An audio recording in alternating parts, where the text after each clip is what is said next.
Welcome back to Music Education Online. It's been a minute on this channel, and because of the world of AI, artificial intelligence, taking over a lot of things in the music industry, I've got my hands dirty.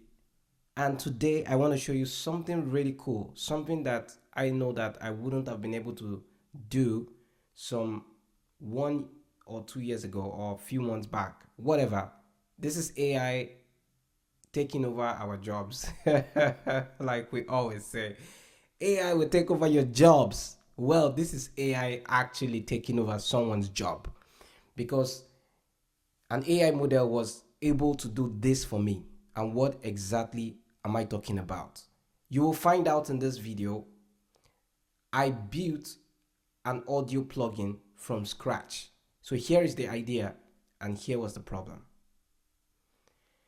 I have this app called Sunday Apps, and they enabled AUV3 plugins. This is the standard for Apple devices, iPads, MacBooks, and the likes. It's a standard plugin right now for audio units, and they made it available for paying subscribers. So if you are into church music and you're using the app Sunday Sound, Sunday Keys from Sunday Sounds, so confusing every time I have to say that. There is a way by which you can do that.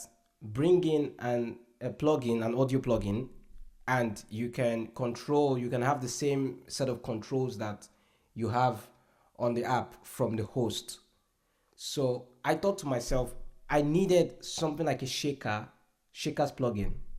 And I searched and searched and searched, and I couldn't find. There's one called Scawa or something like this. It actually didn't fit my use case. So I decided I was going to build mine. And the idea was pretty simple. Just have a shaker such that whatever tempo I'm playing on, the shaker was going to follow that tempo by the host application.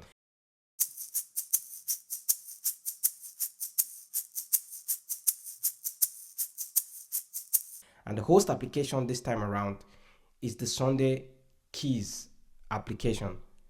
So I built the idea was to build the audio plugin that inherits the tempo of the host application and plays at that tempo. That's it, finish.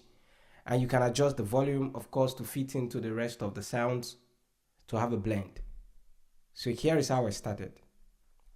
It's an interesting journey, so please follow me and you would enjoy this. I'm telling you, you enjoy this. Is so amazing. I started by just going to Gemini and asking a few questions like, where do I start? There's this app called Sunday Keys from Sunday Sounds. Yes, do you know this app? Yes, it does know the app.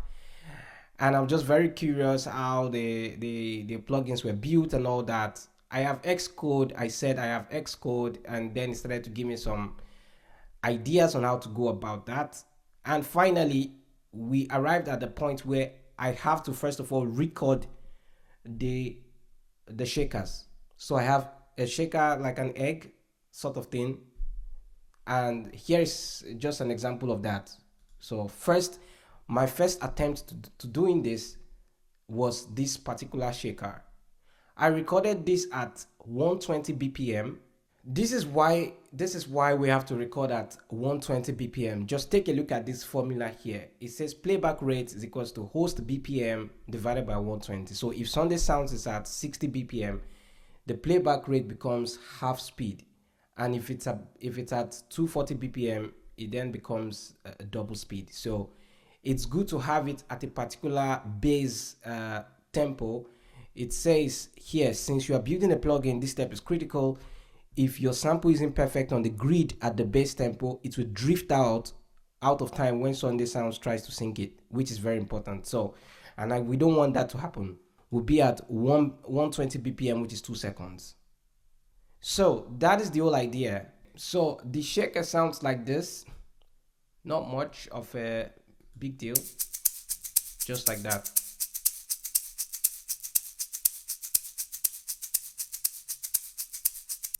Yeah, so in this case, I just recorded 8 seconds.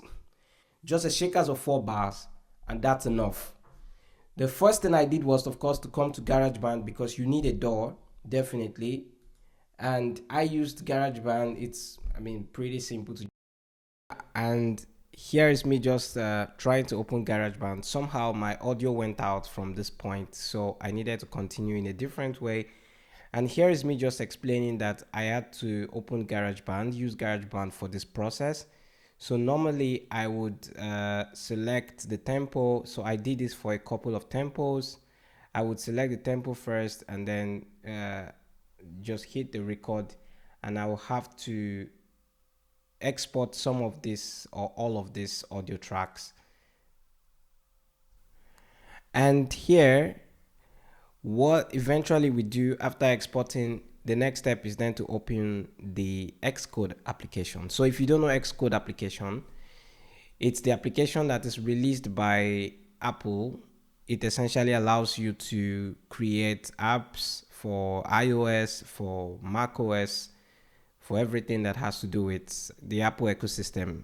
Yeah, so, and once you open the app, first thing to do is to create a new project. As you can see, you will create a new project like that, and you will fill in the details. I'm not going to do it right now, obviously, because it will waste a lot of time. But something to also remember is that you do not create the audio unit extension app, but the app. It's very important that you don't create that, but create app. The reason why we create app in this case is so that we can have the app running on the iPad, first of all, as a standalone application, and that can then be imported into the host application as a plugin.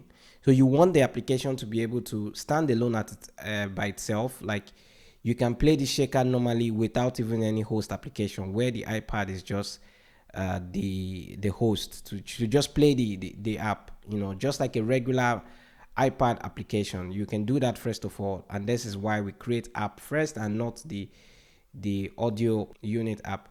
Once you do that, then you fill the details and you're good to go. And now we have the application. As you can see, a lot of files, and we can continue just asking our agent how to go with the process. You know, Gemini here is the one helping us. First thing I did was to create a PRD. And if you take a look at the PRD, it's just a product requirement document, and it has everything. So I discussed with Claude Code and ask Claude Code to create this PRD, and you see me doing it right now, where I just go to Entropic, Claude, and I have a back and forth with it, discussing a lot of things. And eventually I said, okay, we've had enough of discussion. It's now time to create this product requirement document that I will eventually give to Codex. Since I did not have Claude Code in my IDE, it's a free version of the Copilot, GitHub Copilot, and I don't have Claude Code there.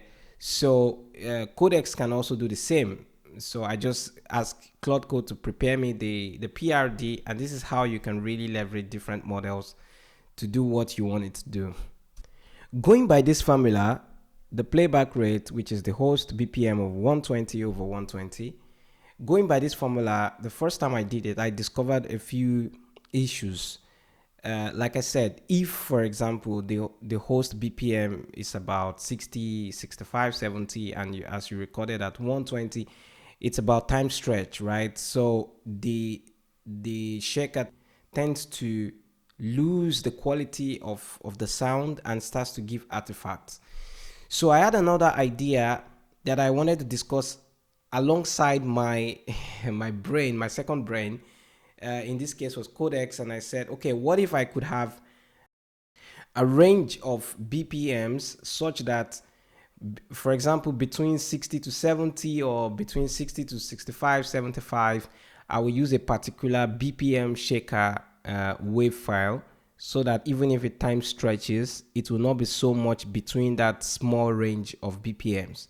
And this was my idea, so I discussed that with Codex, and I said, yeah, validate this idea. It said, oh, fantastic idea, and it gave me a range to use. In this case, 60 to 75. We then use a particular 60 bpm wave, and so give or take plus or minus would at least still get the shaker to sound great in that small range, so that we don't hear artifacts, because shakers are very vulnerable to things like that. So eventually I ended up just doing it in GarageBand again. I would select a particular tempo and I will re-record it. I will record it at that tempo 4 times, having to do the shakers, play it in. And here you can see that there are 4 tracks for a particular BPM, and then for each of them I have to extract them. And remember that you should extract using wave, whatever, and uncompressed 24 bits. That's very important when you export, so that this is uncompressed sound. You don't lose the quality of the shaker, whatever sound that you're exporting. Eventually, from this point, it was time to start coding. So Visual Studio Code pretty much just took over. Codex just took over from here, ensuring that the plugin works with my iPad. A few things I had to do: put on the developer settings, which I cannot show you right now, but you need to do this if you're going to connect your system to your iPad and test the plugin directly. If else, you need to have an emulator or simulator on your system. But the fact that I will not have the Sunday keys on that simulator made that option impossible. So here you see that I have WAV files suggested by the models to have like 4 variants of the same tempo. And the reason to do this is so that we can have varieties. We can pick at random in the plugin. When you turn on the shakers and click on the play button, you'll be able to have like 4 files to choose from randomly, so that it feels fresh, it feels good every time. So when you use it, it doesn't feel like it's the same sound you're hearing and you become tired of it, maybe, because this can happen for shakers. So yeah, this is just the entire idea, and here is just Codex doing his thing and brainstorming and writing the code for me.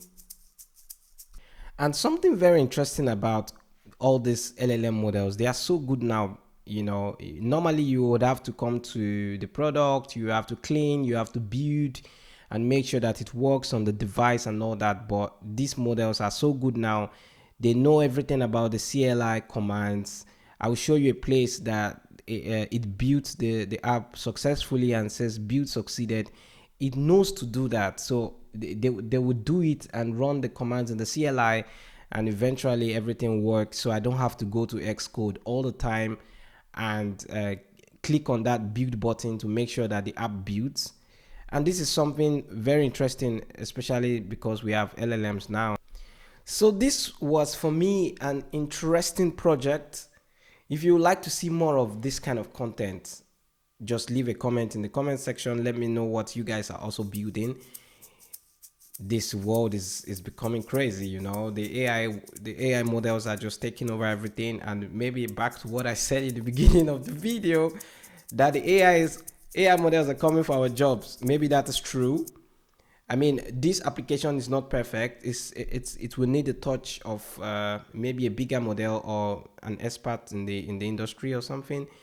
However, I think that it got me to a good start, and it at least solved my problem. I had a problem. I tried to find a plugin online that was not available, and I decided to build it. So we could brainstorm together. That's the most important thing, and I could get something out. So if this is something that you would like to see more often on the channel, do subscribe to the channel and click on the like button, click on the share button, share this with your friends, and yeah, let's know what you're also building. We also like to learn from you. I like to learn from the community. And until next time, I'm gonna see you guys later. Keep learning, keep building. Bye bye.